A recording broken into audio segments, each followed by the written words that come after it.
qu'un désir, être près de toi et sentir tes bras. Alléluia aussi. Vraiment, na yeko tonda monene nzambe. Nzambo tozoya awa, vraiment franchement, tozoya pona ko l'exatante. Peut-être muto ya bazo l'exatante, mais ngai nazo l'exatante. Nazo ma ko luka nzambe na motema nanga mobimba.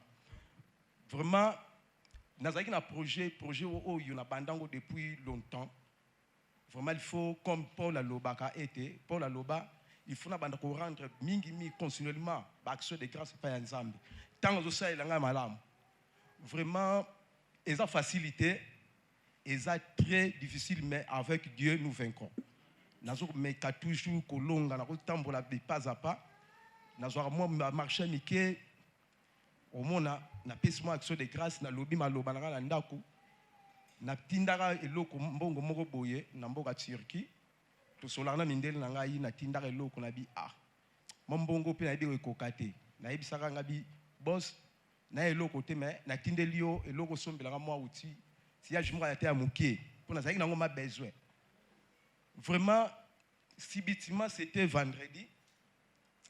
Natara bo bayeko non jeudi bayeko benga ngai abenga mutu mo abenga nga jeudi na téléphone abi bon vendredi na 8 tante et jeudi na zoka tante abi vendredi na okende wana na ba soir. Vendredi pe na meki ko bunda tema na osalisa makamo ya babage na kenda kité. Nabi siko na kusala ndingeni. Bon. Oh mais mbongo awa il faut yana mbongo temps. Mbongo pe na poche pesa la ki pété. Donc na ina mbongo moko mukie ezosanga suspect mukie pona bakisa po na kende nabi bon na luka no nzambe mutayebi yemoko soka pesi vision yemo pa yebi provision ni longo bisike ko uta vraiment nzamba sala ki grâce na zo ki moya mukie wana na kenda ki kuna tongo na pousse na tala boye biloko oyo na mona ki ba outillage na si bateau ba technicien ba yebi ba outillage mususu ezara ba prix mususu mona maki donc il y a pris à catch obi na moni ba outillage na mutema na ngai na fuka mi mai miso ni kotanga na binzambe na kopesa oni lokola nzembo ya pasteur ya ancien kaba yembi vraiment la loba ki yango na bade ko kumisa nzambe kaka na même champ o nga binzambe na kopesa yo nini donc na moni projet na ngai et que déjà na ko réaliser donc ngamo na bina nzambe merci na yaki mbala moko pa ya papa merci bitima papa ba zala kité na ngala ki sa papa biloko wana amona fruit ya musala me na yebo e papa zati na regretter ngabi fallait papa mona ngo ngabi mais akomona ngo kaka avant banda makambo il faut papa chango loboko yango na ko tatu la grandeur na ye. Alléluia. Alléluia. Ne ko pesa nzambe merci. Parce que les lots et à jour n'a qu'à une année de mariage. J'ai fait 8 ans de fiançailles et une année de mariage. Alors, pendant les une année de mariage, nous avons pas la biseau 6 fois. Et la dernière fois, c'était grâce à papa. Nous avons la prédication sur le mariage sur Facebook. Et j'ai appelé mon mari le mois passé pour lui dire que je voulais sauver notre foyer. Je l'avais appelé. On a arrangé. Il est venu me chercher à la maison avec sa famille. Et le lundi de la semaine coulée, déjà mes parents me disaient que notre avenir était sombre. Parce que mon mari, il prend de l'alcool, il me battait aussi. Mais Dieu nous a fait grâce. On a arrangé. Le lundi coulé, il a été promu ministre de mines dans la province du Sanko.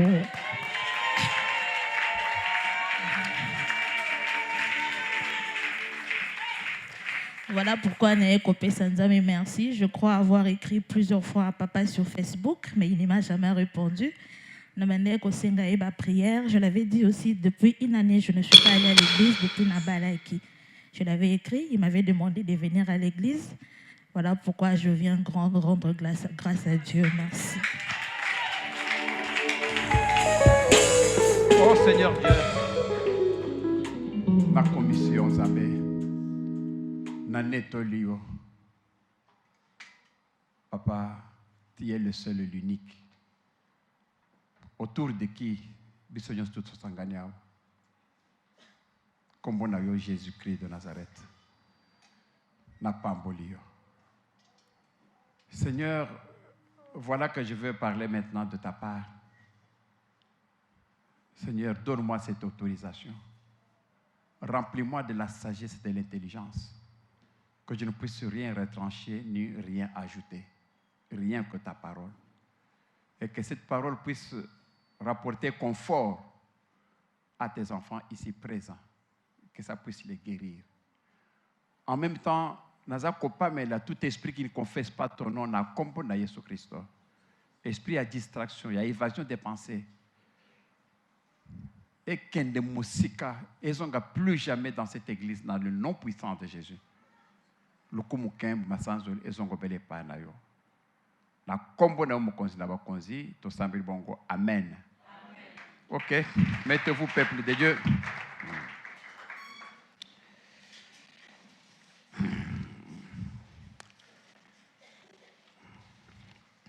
Nous allons parler pour la dernière fois, pendant que je sujet de délivrance dans le mariage, sur la délivrance dans le mariage. Yayambo, je peux dire un petit mot. Na maman n'a pas le témoignage sur Koyo. J'ai écrit à papa, il ne m'a jamais répondu. Na Facebook. Merci. Mais je crois que l'Esprit me dit que après la prière, si je peux te donner une réponse personnalisée, individuelle, au lieu que ça soit public. Merci. Ça, c'est puis tout ça clôturer matin nabiso sur le mariage. Matin nabiso ya mariage to banda kango banda kala lelo eza clôture. Parce que mon colonel mercredi déjà toujours ça la retraite bien sûr sur ces sujets. Retraite nabiso bandango mercredi, jeudi et vendredi. Na ko lobelango na suka sur la façon dont on la jeûne et prière ango. Na meki ko sala moi résumé mais ça difficile. Maté tozo ango avec 20 sujets. Donc na résumé ango non c'est impossible. Mais na meki na nous kozwa quelques sujets pour que vous ayez une idée générale. Il y a matin ni nango tolobaki soki bosani eloko mosusu avec quelques commentaires sur le mariage. Tolobelaki la décision sur le mariage, tolobelaki les songes sur le mariage, tolobaki makambo d'autres sur le mariage physique et spirituel, nakozongela bapoango, bapoena notaki, tolobaki lisusu si vous vous rappelez le mensonge dans le mariage, lokuta na kati ya libala, tolekaki pour la volonté de Dieu dans le mariage, zambazol bani na mariage. Tolobaki makambo misala le travail dans le mariage. Toye koloba kokota na 1 Corinthiens koloba makambo ya papa na mama na kati ndako ya libal. Tokotaki makambo ya mbetu mais tokozongela ngo na mudindo te. To sololaki lisusu sur le temps de Dieu dans le mariage. Tolobaki makambo ya maturité. Est-ce que kobale zakaka po koli ou bien kobale zakaka oza la mur pour na kobala tolobaki yango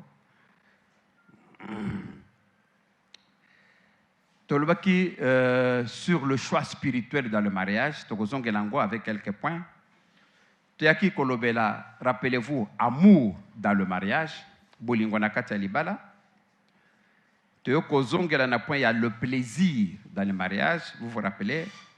Le tokotaki na muzindo ya kati ya mariage, le plaisir dans le mariage. Tolobeleki lisusu makambo ya beauté extérieure, beauté intérieure na kati ya mariage. Toyoko continuer na kolobela mariage coutumier. C'est quoi l'importance du mariage coutumier? Et puis toyaki ko sukisa tolobana divorce. Est-ce que les gens qui sont mariés peuvent divorcer? Quelles sont les conditions de divorce? Voilà au moins les grands sujets oyo biso tolobaki. Mais nakomekana siko kosimba quelques points parce que moi na développant j'ai dû développer ça dans presque plus de 2 mois. Je ne peux pas le faire dans 40 minutes, c'est impossible. Donc je vais juste donner quelques détails que je vais trouver importants. Papa, passez biso na mukanta ya Ésaïe 31. Ésaïe 31, peut-être au total à 2 ou 3. Ésaïe 31. Bachango liboso kuna. Eloko liboso to définir mariage. Mariage ezali eloko nini? Mariage ezali bosangani ya mwasi na mobali. Mariage ezali kosangani ya mibali te. Ndenge na poto lelo komi o mariage homosexuel ba tupe ba ke ba benir bango te. Nzamba ibongo te. O bazo salwana ezali o ezamba bengi abomination. Mariage contre nature. Tolobaki makambwana na kati ya Mateya na biso. Mariage koko zala basi mibale te. Nde ba bengi ba lesbienne ba koko bala na te. Mariage ezali institution ya Nzambe asali pona mwasi na mobali. Bato mibali bazali na sexe différent. Nzambe asali mobali na ndenge na ye, Nzambe asali mwasi na ndenge na ye. Bato yo basangani bakosala mutu moko. Eloko ba bengi mariage nde yango wana. Nde eloko toza kolobela. Et puis na tolobaki lisusu ke mariage Nzambe alobi ke les deux deviendront une seule chair. Mwasi akolongwa na famille na ye, mobali akolongwa na famille na ye, bakutani, babalani, bango tontu bakosala mutu moko. Naiki ko préciser l'air to monaki semaine passée, dimanche passé, l'air to zongelaki na sujet to zalaki. Na ebisa bino ke le mariage n'est consommé que ce que moi c'est la mobali bakutani basangisi autres. C'est ça qu'on appelle consommation ya mariage. Wana nde bakomi mutu moko. Soki mobali na mwasi babalani. Mais babimi ensemble te. C'est que bakomi mutu moko te, il n'y a pas mariage. Nzambe alubi ke mobali akolongwa, mwasi akolongwa, bakokutana, bakosala mutu moko. Kokutana wana ezali kokutana te ke bake na cinéma, kokutana te ezali o Nzambe azolu bwana ezali kokutana te bake kotambole te, ke kutana ya mwasi na mobali. Kokutana wana kosangisa nzoto wana ndezo sala ke bakomi mutu moko. C'est ça qu'on dit que bakomi mutu. Et c'est ça qui fait le mariage. Na pesi un exemple que lobake. Ce qui par exemple mobali na mwasi babalani. Balongwe na sata fête à mariage. Ce qu'on bazo ke na ndako na bango. Baibanaki na nzoto liboso te. Soki accident esalemi na kati nzela. Mobali akufi. Donc atikala jamais kokutana na mwasi wana. Cette femme là n'est pas mariée. Pourquoi? Parce que mariage nyo surtout basaleki wana, basaleki bag, basaleki bonyo wana, finalité nange zeli ke bango nyo surtout bakoma mutu moko selon Dieu a dit que l'homme quittera, la femme quittera, ensemble bakokoma mutu moko. Ceux qui babimi ensemble te jamais bakomi mutu moko te, il n'y a pas mariage. Donc la consommation de mariage c'est lorsque sikoyo baseli ba préalable nyo surtout wana seli ba préalable. Boke otala ba parents, boke si ba dote, boke ça la film, boke ça la ba civil, boke nyo surtout wana c'est pour aboutir na quelque chose bakutana bakoma mutu moko basa la famille progéniture. Mais ceux qui bakutatikeli kokutana te, donc le mariage là n'est pas arrivé à terme. Donc le mariage n'a pas été consommé, donc il n'y a pas mariage au vrai sens du mot biblique parce que bakumi mutu moko te. Na kati ya mariage wana tolobelaki lisusu nini? Tolobaki que libala, comme je l'avais dit tout à l'heure, c'est toute votre vie. Na pesa que exemple na bino dernièrement dimanche passé, ko ebise bino que le loyo, moi j'ai 65 ans. Mais ngai na balaki à 25 ans. Nazaki na l'université na bali à 25 ans. Mais botala que l'air na bali mwana mwasi oyo, aza mwana mwasi. Aza maman, mais l'air wana nazaki mwana mwasi. L'air na ke ko bala mwana mwasi oyo, elle n'avait que 20 ans. Botala siko que ngai na ye nous de vivre ensemble pendant 40 ans. Donc, et pas Baboti Nanga, je n'ai fait que 20 ans. Baboti Nanga, Baboti Ngai, Balaksingai, école gardienne, tout ça, na côté université. Balamoko boye à 25 ans, na bali. Donc, toute ma vie, na vivre na papa nangate, maman nangate, bandeko nangate, na eko vivre na mutoyo, na ibaki kutute soki abutama wapi, soko akenda wapi, soki balamoko boye a eko kota na vie nangai, yende siko to vivre ne 40 ans, toute une vie. On vit avec une femme. Oh, ngada ibaki libosote. Lo lenge moko pena ye. Ayibaki nengate, akole pana bango, bandu pe kokende classe na ye. À 20 ans, amoni motu moko abimi boy, oh, na lingi yo. Yo po lingi ngai, oli aboy alingi. Alingi ngai. Hein? Vraiment, lokoso. Bana moko boy ga pe na lingi yo. Oli po lingi ngai, to sala nini? To sala mariage, Teo kobala nanga na ye. Sikoyo, ngana eto seli 40 ans. Boy bisanga nano. Mwana mwasoi. Et pas na seli combien? 20 ans. Sikoyo ngana eto seli combien? 40 ans. Bozo mwana ke vie ya mutu seli kaka na babotu bien na mariage. Na mariage baba. Bongo mariage yangu yoko kende ngulu. Mariage yangu muto yo koponda po bu vivre na ye. Okozango sointe. Omwana kozo kende lokolo zo kende wenzi. Kosomba mikato bien kosomba chemise. Soko sombi chemise oko changer. Mais soko sikoyo oponi mobali, oponi mwasi. Oyo ba condition ko vivre te. Oko vivre ne pendant 40 ans. Yesu tellement. Soki sikoyo mobali oyo oponi wana. Yo de commence. Mobali oyo konika a vivre na yo. Mobali yango azali zole matiboye fungomi boy lokola soki okoti atamulanga koti da kati zole zaboy. Yo ninga mibala zolo bongo te. Sikoyo yo oye komona yeke bon mobali yango asa na jeep na moni boy na bala ye obali ye. Obali zolo wana 40 ans ozana yango. Hein? Mais bon, zolo est-ce que zolo ko changer? C'est-à-dire, les bozal koliana na mesa wana, ya vandi wana, zolo sitaleka boy. Bozo liana ye, ozo taleka bozo solo na me, ozo mna kaka zolo ndenge matiboy. Les bokene kolala na ye wana, alali boy, zolo wana. Donc zolo wana okomona ka boti 40 ans. Okoki mango lisusuté. Donc c'est-à-dire que quand tu fais un choix, koken ezama sécurité. C'est pourquoi Zambe oyo aibi batu. Zambazolo baboy na mokanda Esaïe 31. Malheur, dit l'Éternel, c'est-à-dire Zambazolo ba. Malheur, yo, aux enfants rebelles, ba enfants rebelles, binoyo, qui prennent des résolutions sans moi, c'est-à-dire bazozwa, ba résolution, ba décision sans moi, et qui font des alliances, aux autres l'alliance sans ma volonté, aux autres qui ne l'alliance na mutu, sans que utu na zambe sa volonté en zambe. Malheur, malheur à vous, pour accumuler péché sur péché. Okoki kosala contrat ya monene na ndengo wana te sans ko consulter Nzambe. Nzambe nda ebi mobali wana soki vine kozala ndenge nini. Nzambe nda ebi mwasi wana soki vine kozala ndenge nini. Yo kotuna Nzambe te. Yo kokende kaka boye ke bon na monene mobali moko boye albi kalinga ngape na albi kalingi mais soki azali occultiste. Akene ko personne na kisi. Okoyiba ndenge nini. Avenir na ye okoyiba ngote. C'est pourquoi Zambazolo que malheur, dit l'Éternel, à ceux qui font des alliances. Bato bazo kende kobala, kosala alliance, yangoyo, kosala faire des alliances sans ma volonté. Alliance c'est quoi vous allez à libala, alliance c'est quoi vous allez à contrat, alliance c'est quoi vous allez à makamunene, mais il faut toujours kotuna Zambe. Zambo lobinini. Zambe nangai, la yenda bala mwasyo. Zambe yo lobinini. Nabala te. Zamba ko ibisa yo. Mwasyo lingo bala, azama lamu. Parce que est-ce que Zamba est bien venir à moi sur la terre? Alors, il faut tout naïe. Zamba ko tala bité, moi soy, te na moni avenir neza bien, balaye. Akobi sa moi soy, moi si bien kotuna papa, kotuna Zamba. Zamba est-ce que mon bali vraiment na balaye? Mon bali moi c'est quoi ibisa moi sa habité. Mon bali yo ko balaye te. Lelo, donc zo moni bien, aza bien tout ça, ba paquet ne to ba kwa na ba paquet à papa Gaston. Boye bien ngote. Hein? Ba paquet. Hein?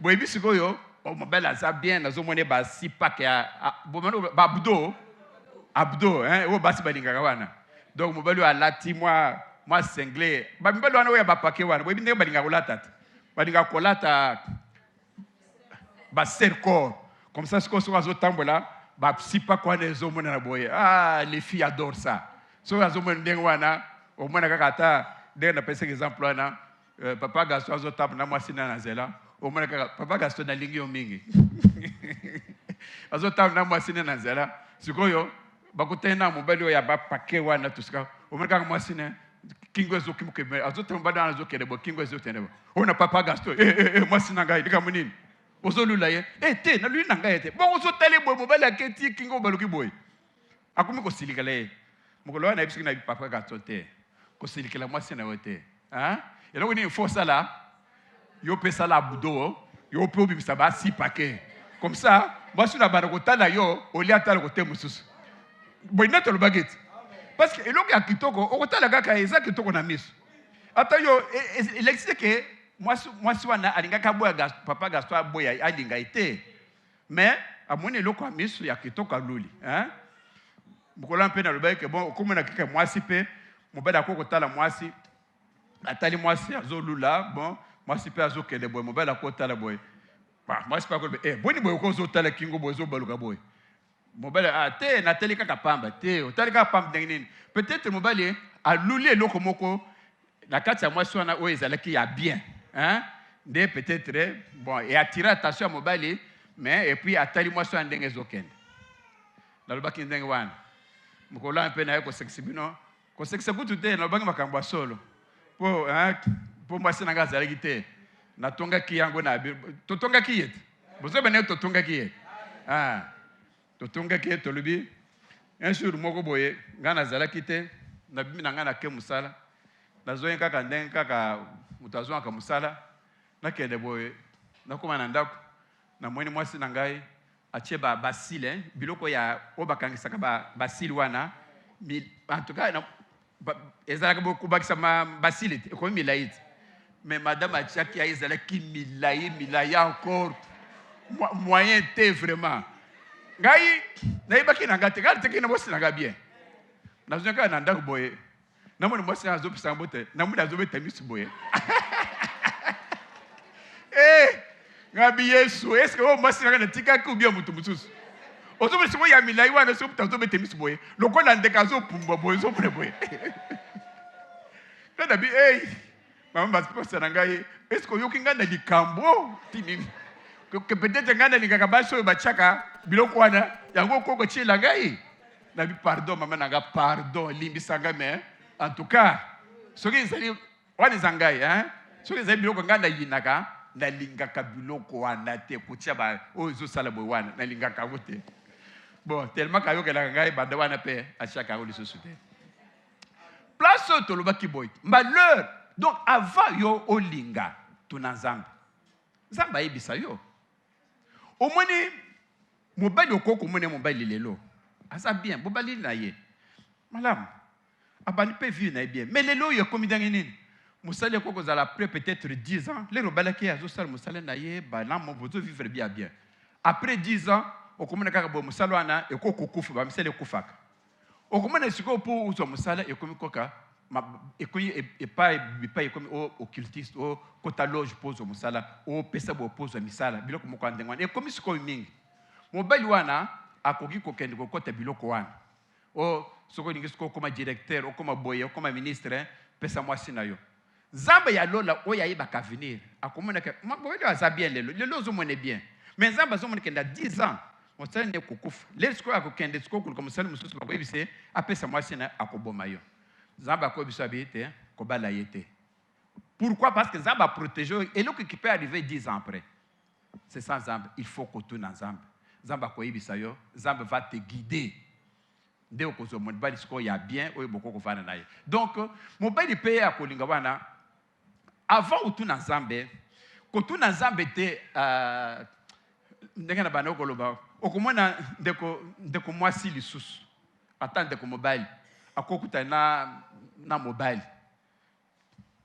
mobali yango akuti Canada bon kanzaka na Canada pardon sikoyo nalingi kobala mwasi na yao sikoyo koluka mwasi na Kinshasa bon ondimi parce que ça Canada mais au lieu otuna nzambe ndeko mwasi nakuta lisusu nzambe ndenge nini natuna nzambe ayakoloba non mabali ekomi pasi mobali vraiment boya mwenani boye soki déjà akuti ngai na nzela abengi ngai eza déjà volonté ya nzambe te bonga lisusu nzambe ndenge nini te nzambe batunaka ye Est-ce que dans le Canada, bandoki bazate? Ba occultiste bazate na Canada? Mais alors, tout ensemble. Ce que Zamba a dit, c'est que tika kobala été. Parce que Zamba a bien à venir na ye. Et puis, il ne faut pas que nous tout ensemble aussi lingité. Au moins que ceux qui ont lingi mobile, ou bien mobile sont cassés à lingi moisi. Obandi na moisi, obandi na mobile bolingani, bolingo, obandi komata, tout ça. Ce qu'on part après, ce qu'on bon, tobalana, bon, ce qu'on tourne tout ensemble. Yo aussi lingi mutwana. Les gens qui ont tout ensemble, ce qu'on, aux autres ensemble, ce qu'on pour que Zamba alubakaka oui, parce que yo aussi lingi. Non, on oblige Zamba te andima oyo lingi. Il faut Zamba yemoko aluba ce qu'il veut. C'est ça qu'il faut. Il faut vous abstenir d'abord avant au ling. Parce que ce que vous avez le lingi, vous avez les difficultés, il y a quoi il c'est ça. Ce que vous avez na point ya kotuna mais volonté ya Nzambe. Okoyoka volonté ya Nzambe denginini. Okotuna volonté ya Nzambe denginini. Nzamba kolobela denginini. Nzamba lobaka. J'ai déjà enseigné sur ça, la volonté de Dieu. Dieu parle. Que Dieu parle. Bon, papa, Pessebiso ne fût que acte 1:20. Hein? Rapidement, parce qu'il n'y a vraiment pas beaucoup de temps, presque la moitié du temps. Acte 1:20. Volonté en Zambie, Okutu na Zamba pa façon ebele. Zamba koko tsakiso basi. Zamba koko pesa yo pe réponse.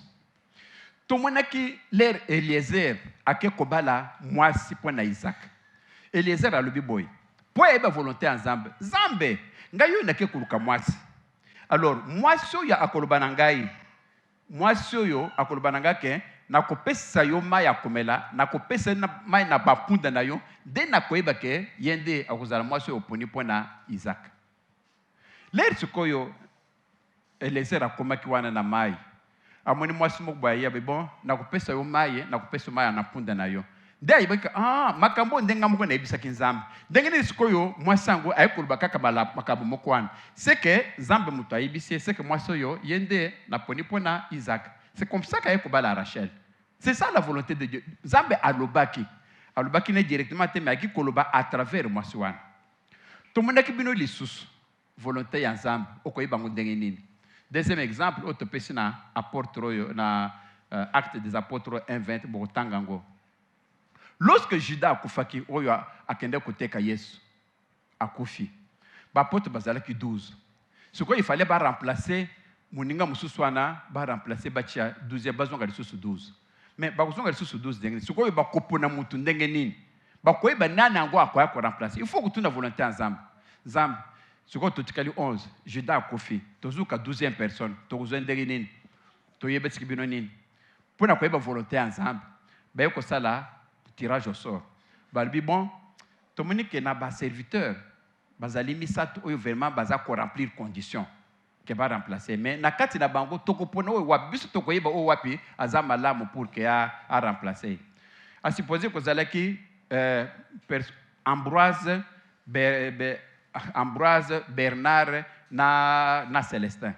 Ba bon, ba ko sala sikoyo tuma papier misato. Ba komé papier ya liboso Ambroise, ya mibale Benoît, ya misato Célestin. Ba sala ngo titi. Ba. Sikoyo ba bi Nzambe.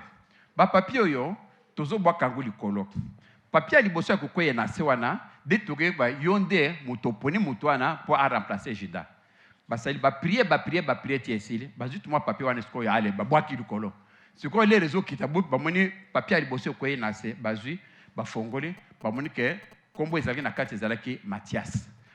Donc Zamba poni Mathias. C'est comme ça que Mathias a été remplacer Judas parce qu'à Koufak.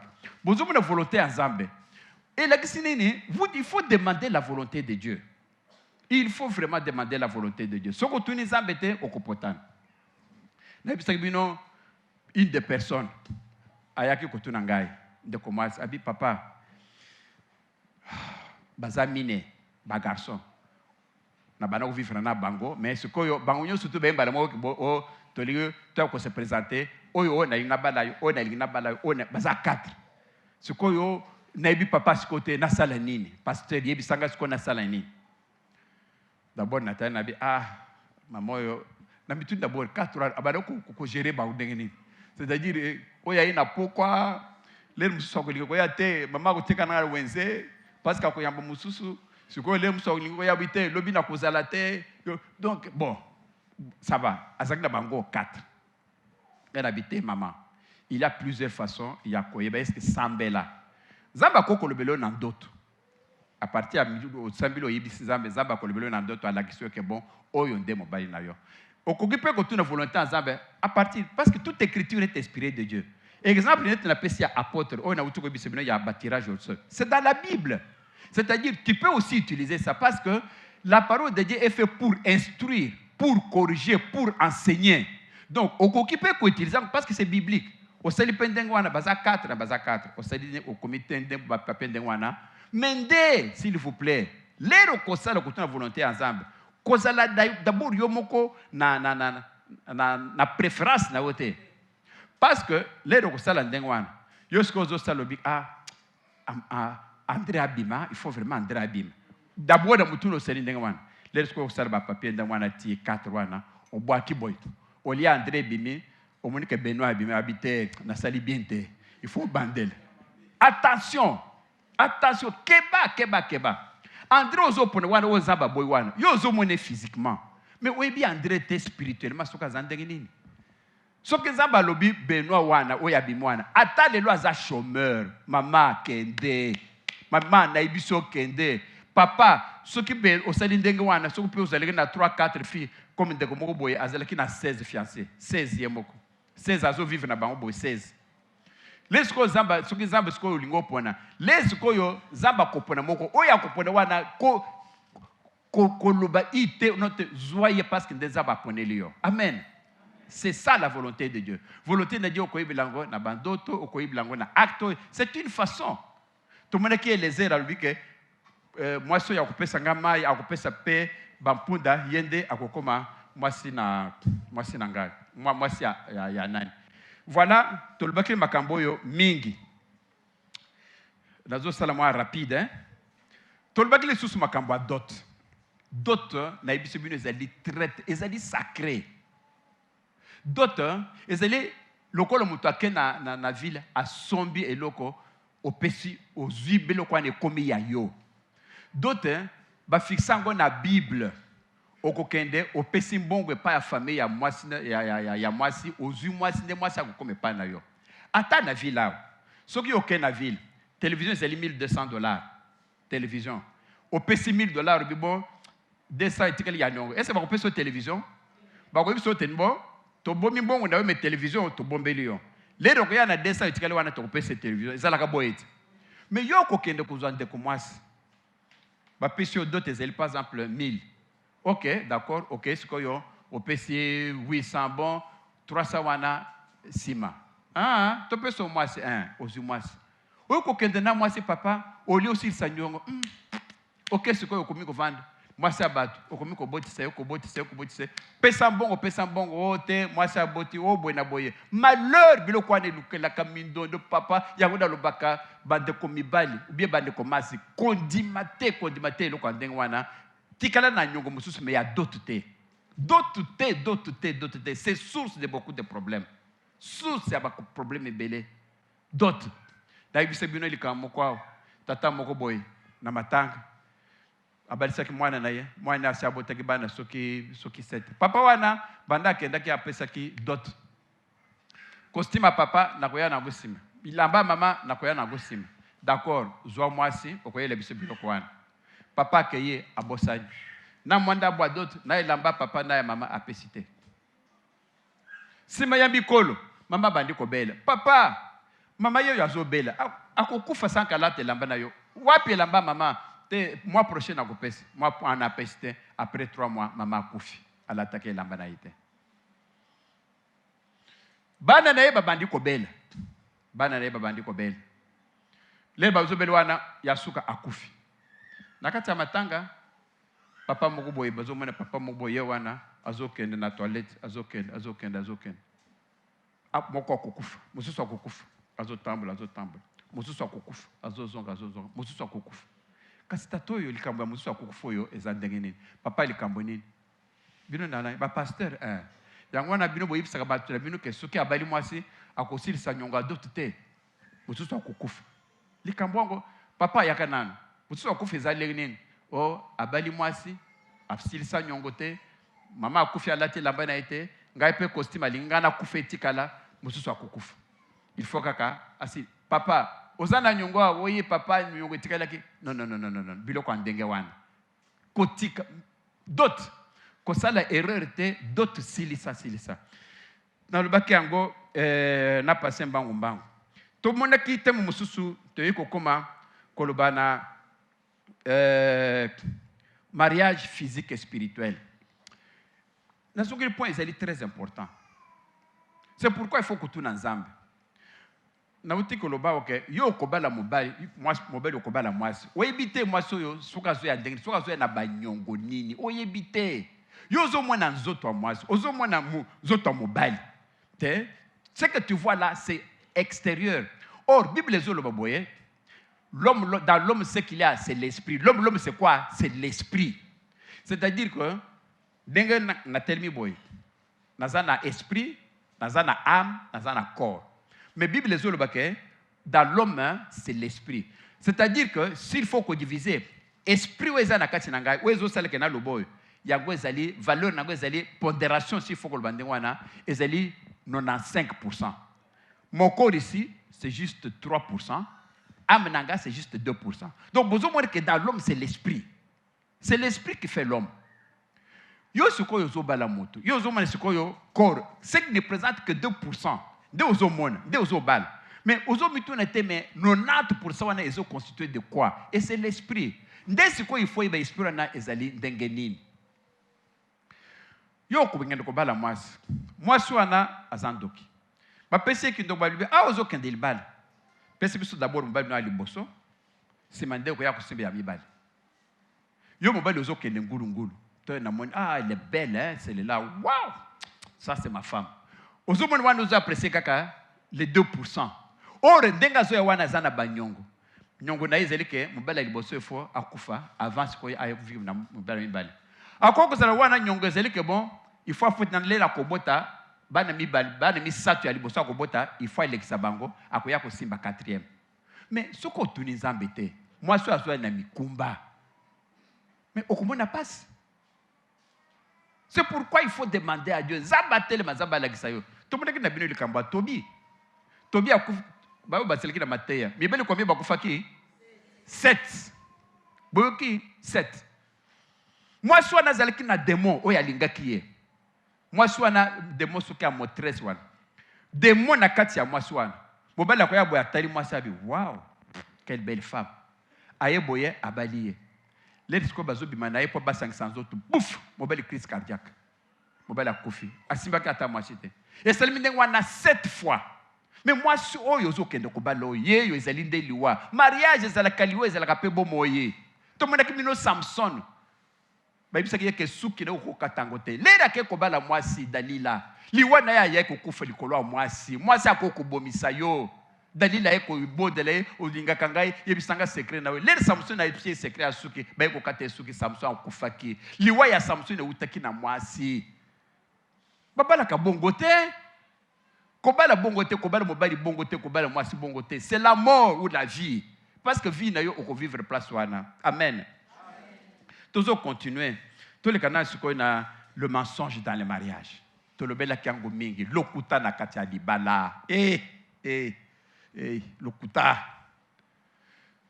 koko sate na kati ya libala lokuta na kati ya libala eboma mabala lokuta mais maman lero zalaki kuna na isiro avant oyao obotaki mwana konati otikaki mwana konati kale papa oyao osana no jeune fille bamoni yo baluli yo balingi yo mais lero ko bela mbali yebiso mbali ke nganda ngozo na boye na tikali na mwana na isiro obota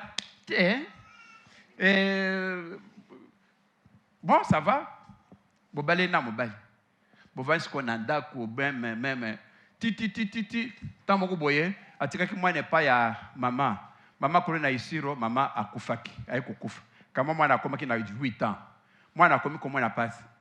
Mwana ngwa ya kukufa botindele mama ne na Kinshasa. Ba ko tia mwana na balenyere. Mwana yeti na Kinshasa. Ba telefone mama ye mwana no asa komiawa. Bandeko na bisako mbai nanga te. Libali nanga kukufa. Oyebisaki yeke sana mwana te. Mwana na usikoyo bo. Bazubisa mwana na yo. Bo sikoyo. Nana kubokola izaka kayo. Lokuta na kati ya libali yebisa mobali ke ndengo zomu nanga boye nazalaka na mwana. Soko linginga ye okulinga ngai na mwana ngai. Soko linginga te na fandi na ngai. Me ko wela te ko mine owela libala oya kokosa poler bo na mobali boko bota mwana mibalu bia misatu.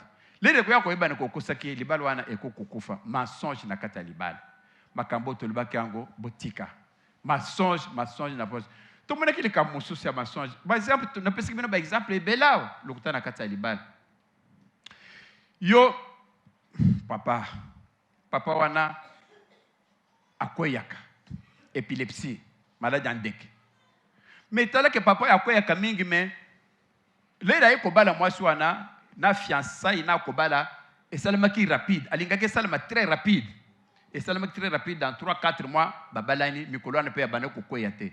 Abali pe mwasi mala bavani nanda kwa libal mais biloko arpele riaka banaka te mwasi pa abalaki ayibaki teke madla jandeke zanini nana amuna pe mutazo kwete ebeli pe ya batu bazaliawa nana pe bamoni mutazo kwe teke madla jandeke ngo ezalaka bo bayoka kaka madla jandeke mais komona ke muto kwe madla jandeke ebeli bazaliawa pe nana pe bayo bamona ngote mwasi ana pe nana pe amona ngote ke mutu so kwe madla jandeke asala ka ba tutu kaka sala ayibaka ngote.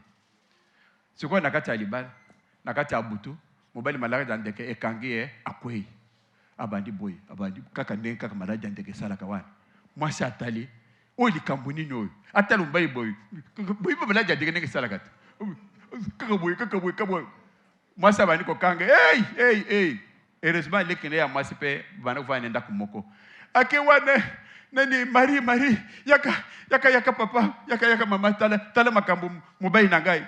Lere Maria ye atali yaya na ye wana kaka boy beri Maria akomi atali be makambo ezongi lisusu ndesi koyo azotina bi makambo ezani nango ayibisaki yote yaya koya kamala jandeke na kati ya libala mais soki ayibisaka mwasi avant mwasi akoki ko sauver ye lokuta na kati ya libala tolobaki makambo ngo dernier exemple na bisaki bino mama moko boye asubaka na mbeto. Mais au lieu de se faire des choses, il atamuke alobakate.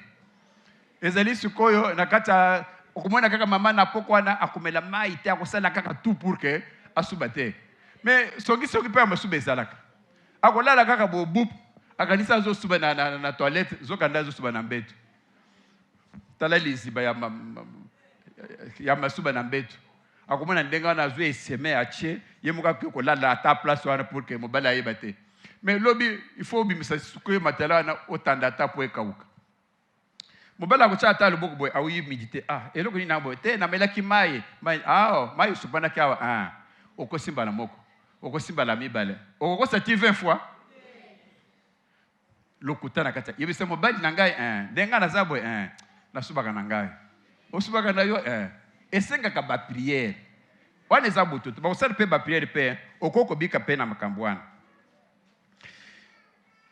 La parole de Dieu dans le mariage. Tolobaki le kamboyo parole de Dieu. Liloba zambe nere tozana ngoboye ezaka ka te na makambo susu na kati ya libala pe ifo liloba ezala. Yango tolobaki ke bon esengeli ndenge mokana zambe zolinga bobalana na nkolo. Mwasi ayebi liloba, mobali ayebi liloba. Le likambo ekoya conseiller na bino kozala kaka nzambe ye moko. Ekozala kaka liloba ye moko. C'est ça votre conseiller. Ezali liloba. Liloba la kati ya mariage. Soki liloba ezali te na kati ya mariage, moyen ekozala ata mokete. Boko swana bokene koluka voisin, bokene koluka moto aya kokatela bino likambo. Alors que vous avez votre conseiller qui est avec vous, qui est la Bible. De liloba na kati ya mariage. Il faut ezala. Il faut ezala. To pesaki par exemple pe bele ko ebise bino. Okomona de komasi. Bafandi na ba mista na bango. bazo sola moi makasi tala kaka ba moi ya makasi ndenge zalaka moi makasi moyen te okomona kaka mobali ne bon yaka nano azo benga na ndako moi siko ba déjà habitué ya mobali na yebi ye moi makasi ngo azo mona ngote likamuni na ngote azo benga na ukende te o appliqué par l'ordre de Dieu qui dit que non ton corps appartient à l'homme biloko ndenge wana te. La parole dans le mariage il faut l'appliquer comme tel. Tu penses que par exemple il y a côté que liloba dans quatre mariage il faut ça il faut le respecter. Toleka kilisusu na côté wana na kokote na modindo te pona koloba tolobelaki le plaisir na kati ya libala. Faire plaisir à l'un, faire plaisir à l'autre. Tosolaki makambo mingi ozali de ko papa, ozali de ko mama, s'il faut savoir que c'est pelisa moninga. Maman c'est pelisaka papa, papa c'est pelisaka maman. Na kokote na kati te ezali répétition, on a déjà parlé de ça longuement na kati ya mateya toteyaki. Donc il faudrait que chacun puisse faire en sorte que à ce pelisa moninga soit à l'extérieur, soit à l'intérieur na kati ya ndako ya libala. Amen. Nako expliquer loko pour banazambe ba comprendre. Papa pesi biso Marc 3 25 à 27. Marc 3 tokotala 25 à 27. J'aimerais expliquer loko yo pour que banazambe ba comprendre le système ya ba esprit parce que tokozongela mateya sur le monde des esprits. Par la suite. Et si une maison est divisée contre elle-même, cette maison ne peut subsister. Continuez, 26. Et donc Satan se révolte contre lui-même, il est divisé et il ne peut subsister, mais ça ne fait de lui-même. 27. 3 Marc 27. Boyoka verset, on a expliqué ce que je malam. Et lorsque salamaka na vie na bino oya monde des esprits ezali oyo nzambe yemuko azako expliquer. Je demande vraiment votre attention. Nazo expliquer ngo malembe parce que ebandela makambu nyonso to ebele ezali na kati ya verset oyo. Nzambe azolo boboy. Personne ne peut entrer dans la maison d'un homme fort. C'est-à-dire que ndako moko bozali ya un homme fort, catcheur, mutu moko aza vraiment fort. Et pied c'est bien. Mutumoko, personne ne peut entrer, c'est-à-dire Mutumoko à Koko Tananda Goute, il y a un catcheur, un boxeur, et puis pied c'est bien. À côté kuna, abote la télévision, sans avoir auparavant lié cet homme. Ce qui n'a pas allié Moutoua Nate, ce qui n'a pas kangi homme fort, alors il payera sa maison. Ah bazol banin. Ce qui est lingo Tananda kwa Moutou. Oyi babilo konaye, il faut liboso d'abord on maîtriser kolonda kwana, homme fort one. Okangie basinga otie bameme bon sikoyo ayiba biloko na ye eza boet il faut mutoko tanano akange basinga et puis là c'est bien tokena 27 28 je vous le dis en vérité tous les péchés sont bons tozo la kaka na 27 et la kisini zo kaka na Marc 27 et la kisini lorsqu'il y a un esprit ndenge kaka batinda ka ba esprit na mode des esprits pour que eya ko bebisa vie na yo bakosala ndenge nini bandoki bon ce peut-être na lobi bien te donc moko bo izala akoko telema bon na banolo bakisoki ndoki moko azala bon akoko ya habité tikanga na muka na expliquer ndenge to salaka akoko lo bango peut to comprendre bon soka boy bon atika kasinga na expliquer denga na yebeli c'est-à-dire que on envoie un esprit na sina expliquer makambo na lere to banda ko ekola ko le na tanksimino le monde des esprits. Parce que moi, je suis un expliquez-moi. Et ça, moi,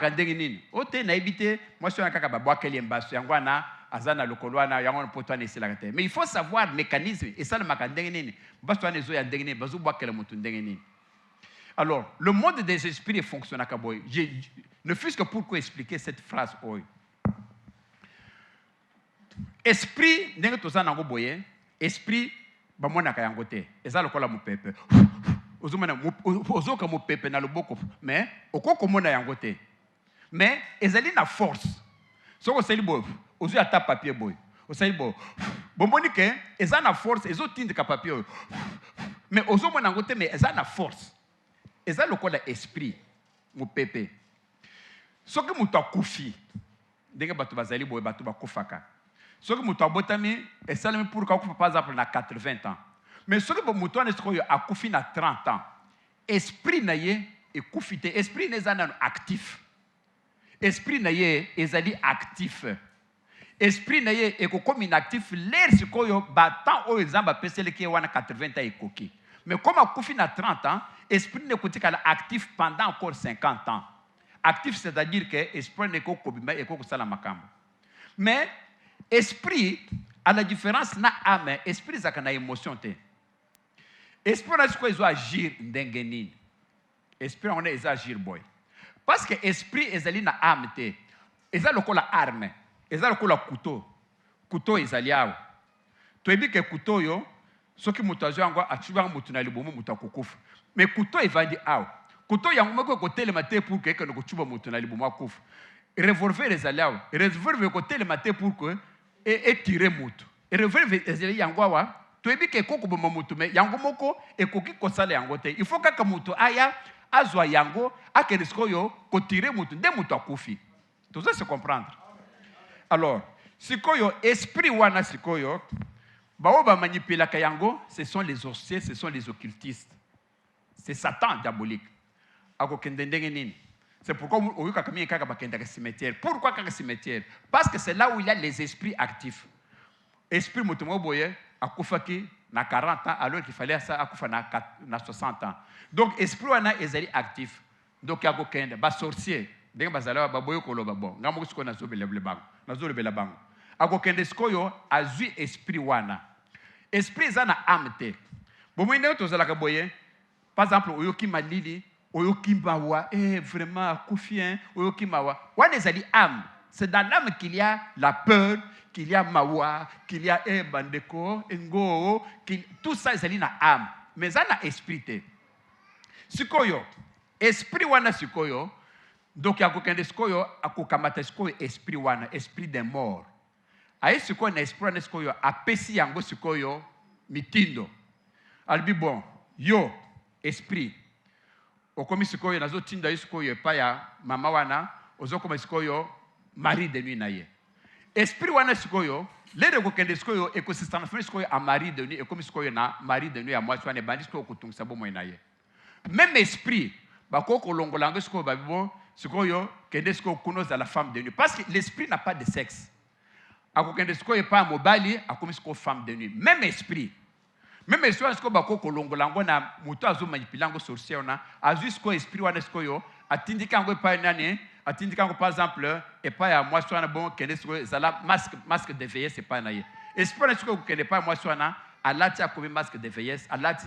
Donc le même esprit fait biloko moko ndenge wana. C'est comme ça que les esprits et ça là. Ba esprit wana baziwaka wana ba cimetière, il a des esprits ya cimetière, kozali les esprits de l'air. Ba esprit de l'air wana, rappelez-vous ce que botangi Bible.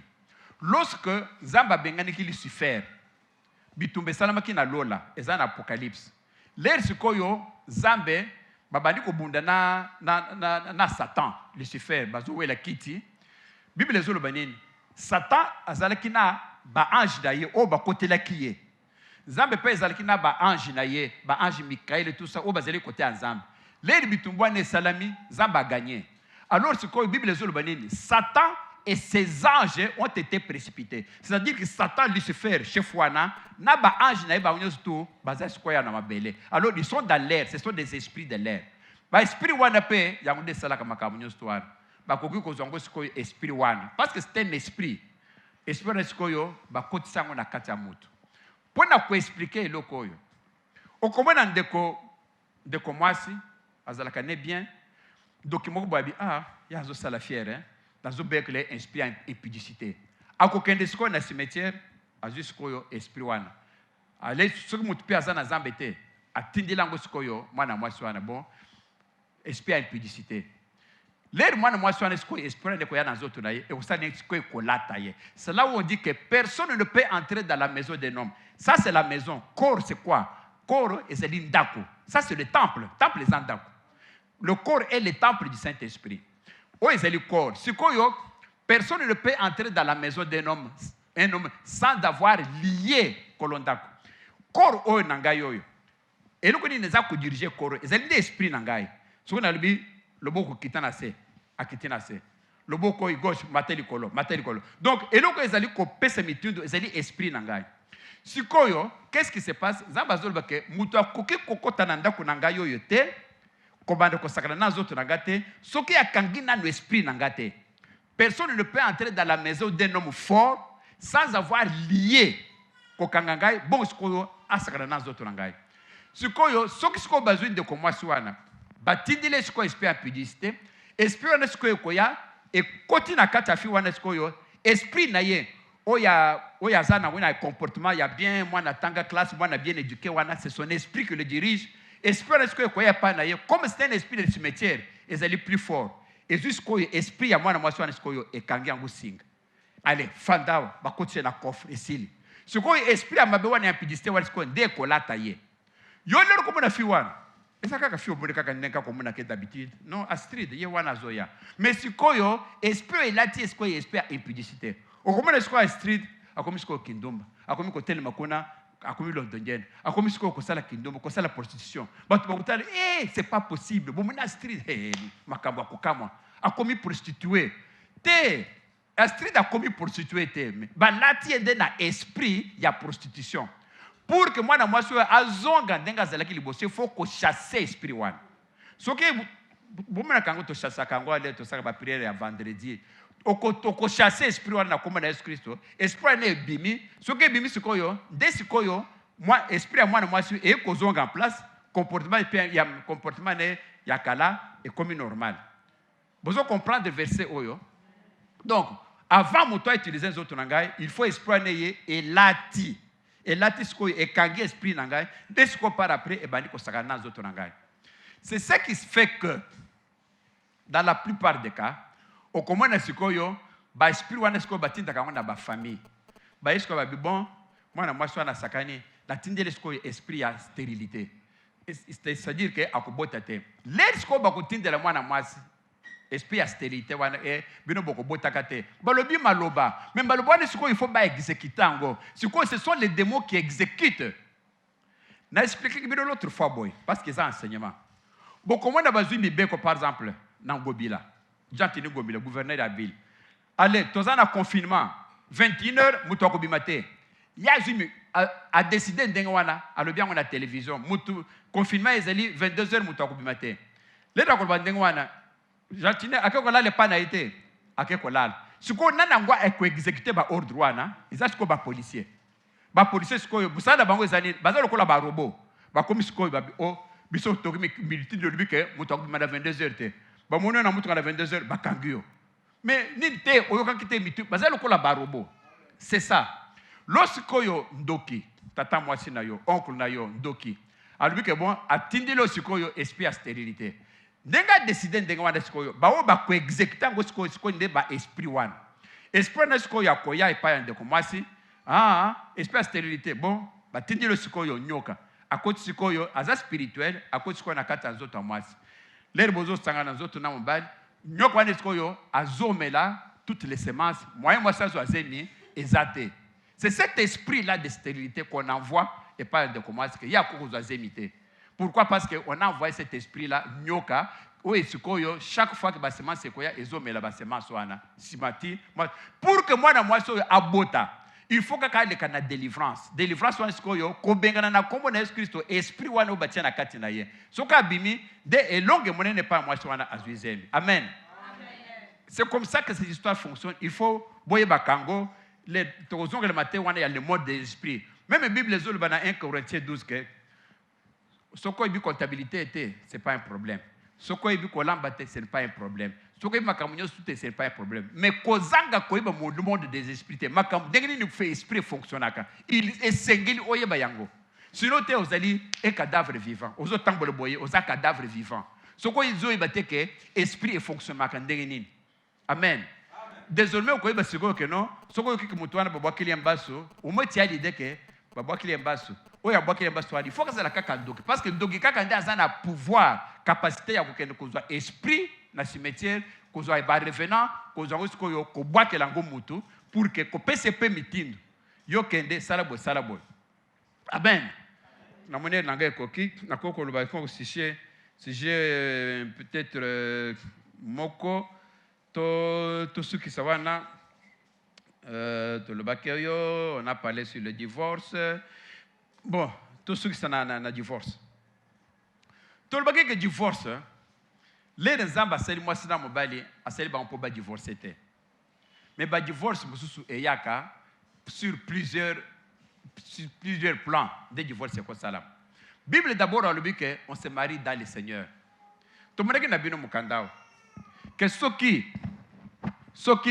de comment c'est dans mobile aza chrétien aibi nzambe moi si aza chrétien te nzambe alobike bakoko vivre na bango soki balingani ke bavanda mobile abengana moi te parce que assemble ka nzambe te bakoko vanda na bango mais nzambe alobi boye soki par après à la suite ya kovanda na bango moi si alobike bon aboyi libaro ana kende bible zolo bade akende na ye libale ezalaki na ngote c'est-à-dire que quand on se marie avec un non chrétien nzamba ibi libala wana te parce que nzamba zolba na mukanda ne que l'homme quittera la femme quittera les deux deviendront une seule chair et puis ce que vous lierez au sol na se mabele nzamba usali ne akolia ngo likolo mais nzamba kolia eloko soki mutu aza mwana na ye yo oyebi nzambe te mobali ayebi nzambe mwasi ayebi nzambe te. Comment Dieu ne peut pas vous unir. Dieu reconnaît son enfant, Dieu ne vous reconnaît pas. Donc, libala wana, eza libala te na miso ensemble. Même ceux qui nani boké pa ya église, nous vous bénissons au nom de Jésus, bolati ba voile tout ça. Mais si l'un est chrétien, l'autre ne l'est pas, eza libala te na miso ensemble. C'est pourquoi na 1 Corinthiens pour la zone baboy. Ceux qui ba kabwani akende naye mobali akoko se remarier parce qu'il n'y avait pas eu mariage. On ne peut avoir de mariage parce que pour lui qu'il faut se marier dans le Seigneur. C'est-à-dire mobali aibizam, moi c'est aibizam. Vous vous mariez ba inir libal wana nase zamba inirango na likolo. Totangaki na ba verset biblique à l'appui. Tozo kana bien na kanisi. Voilà un peu na ce que ça na sujet quand même oyo à propos, à propos, il y a d'autres.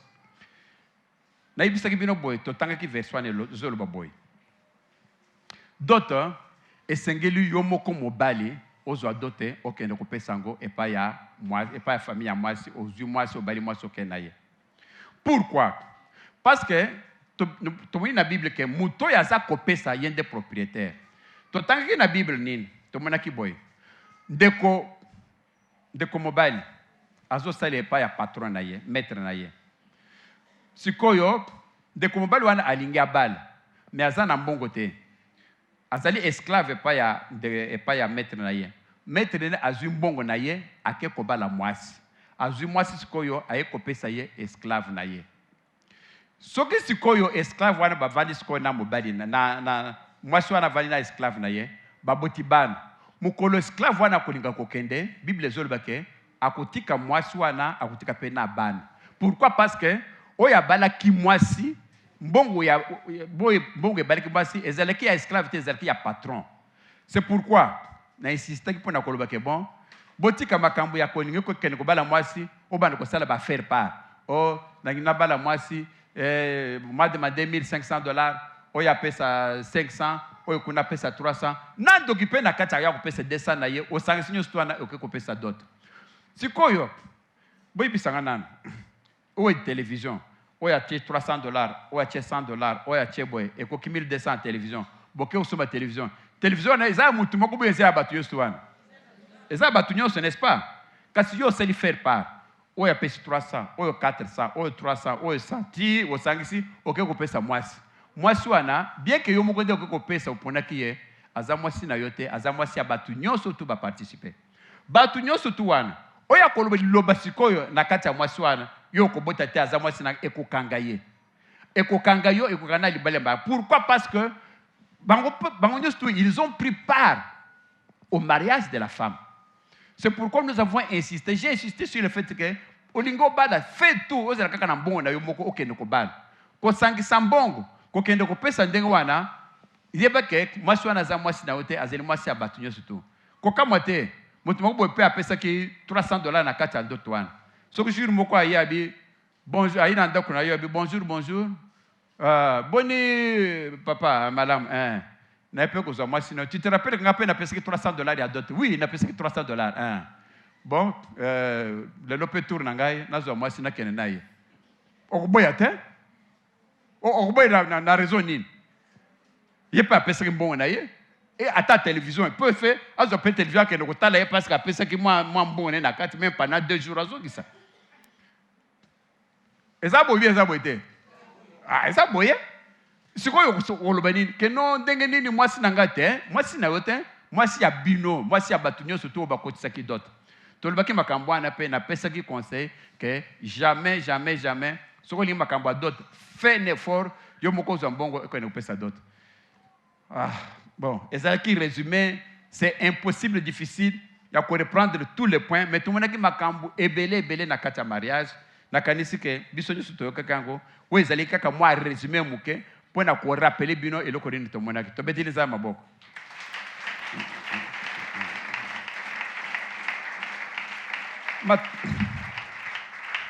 Matéya oyo maté sur le mariage, personnellement il s'est plissé ngami.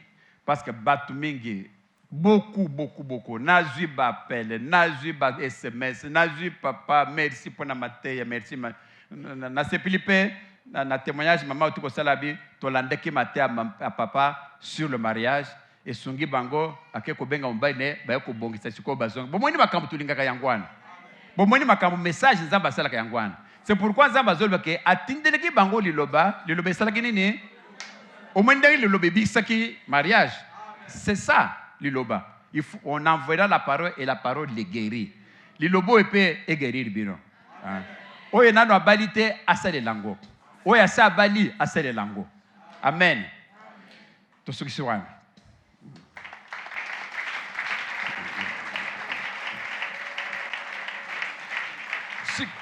Sikoyo,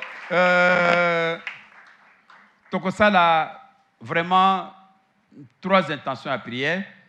Tozana papa Omba, basongana intention moko, papa Benjamin intention moko, ngapena osala intention moko et que Sima là na kozonga Sima de toko sur le makambo ya retraite parce que matin na biso esuki lelo toko bande retraite na biso mercredi na kozonga Sima pona ko kolba makambo ya retraite. Toko telema pona ko sala prière na biso.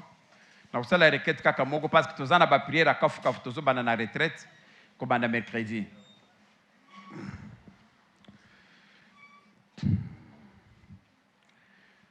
Nako kende musikate na sujet ya lelo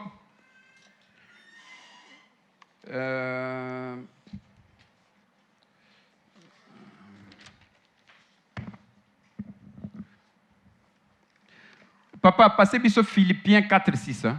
Philippiens 4:6.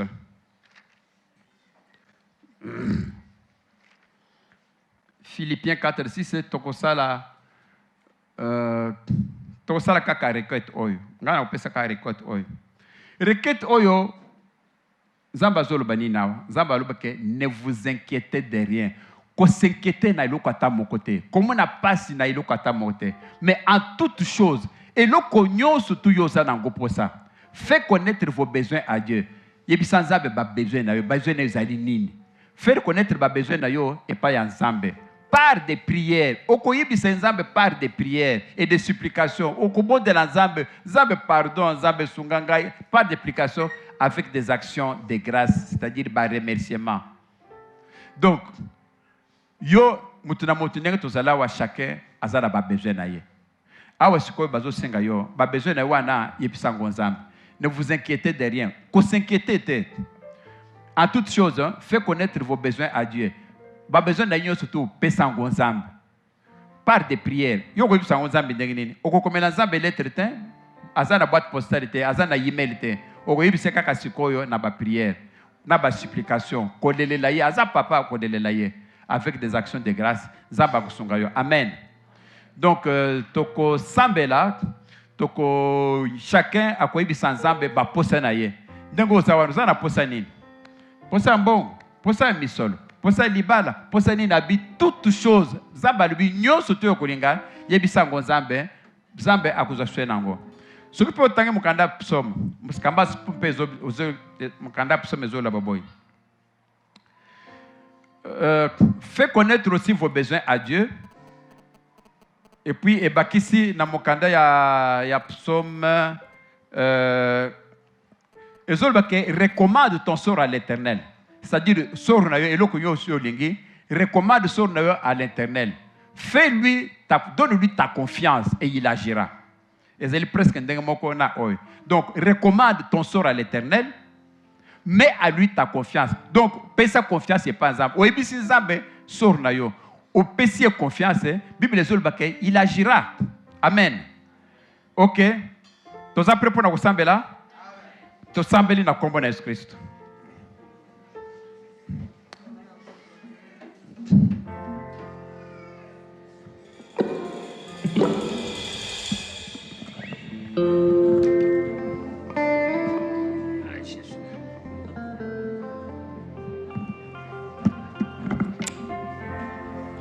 Repelinga motema ebimina monoko nanga posana yo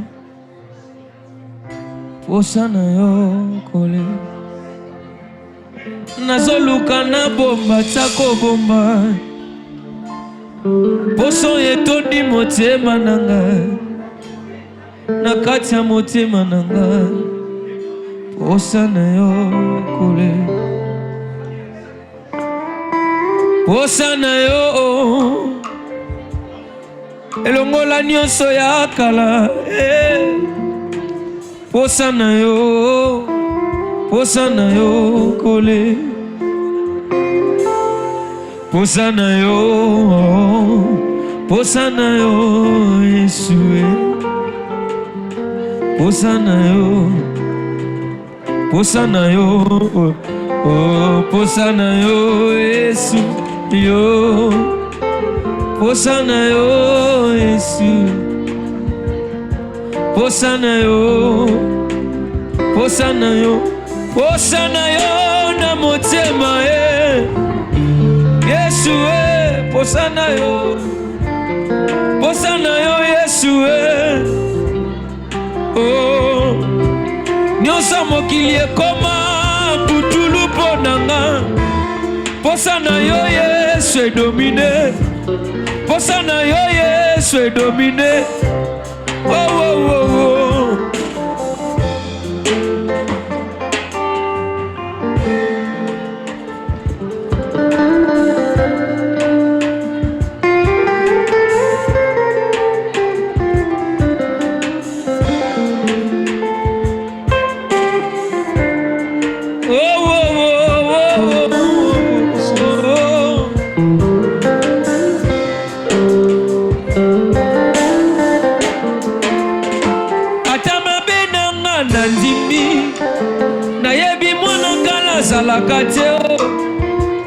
pona kati ya motema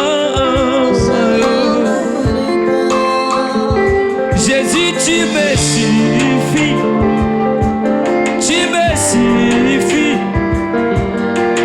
suffis en tout tu me suffis Seigneur tu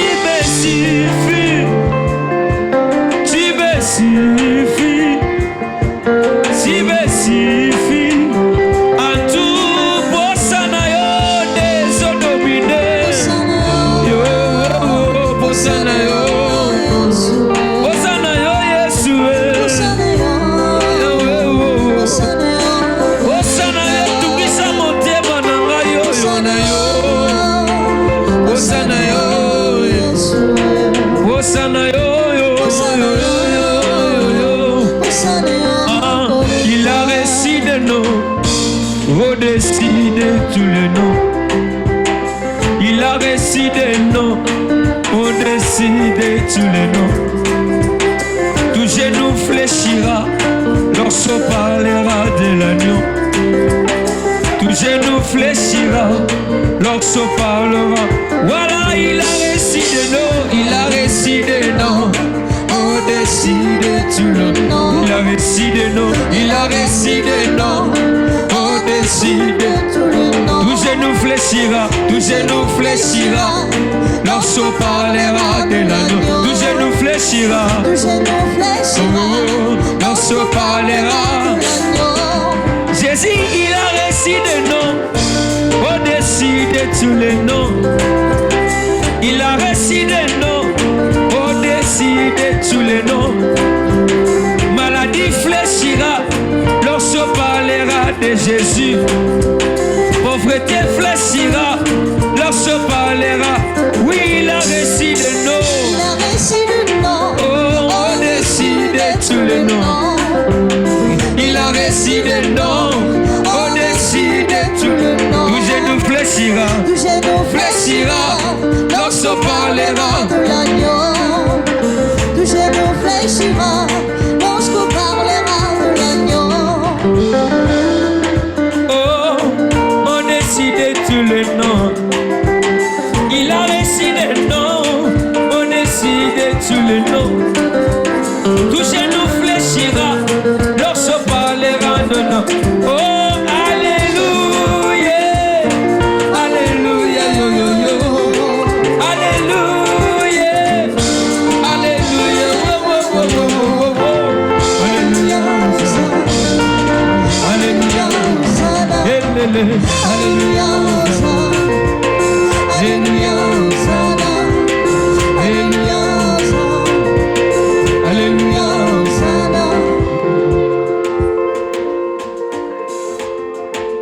Que Dieu vous bénisse. Le mariage, c'est une institution de Dieu. Libala ezali mokano oyo nzambe.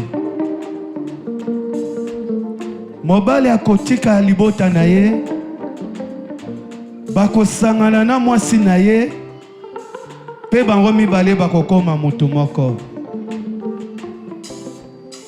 Bien-aimé, nzambe oyo akela libala, akele libala po ete moto azala na kati na esengo. Mais lelo libala ekomi calvaire.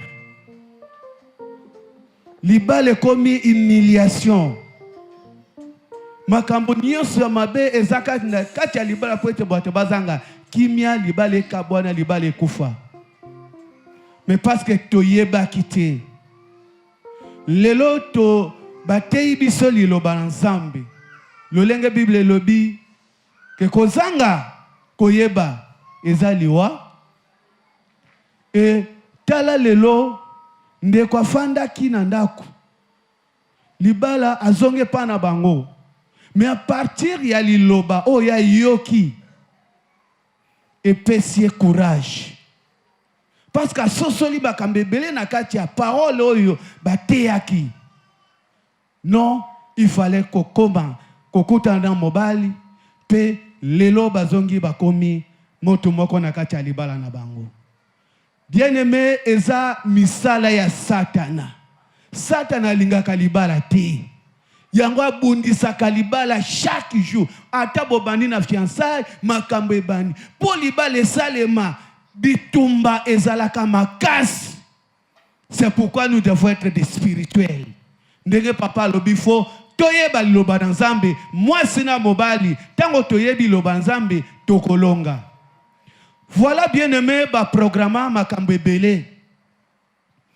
Nzamba pesa libala pona esengo. Metala Satana ye ya solo yo okobala te.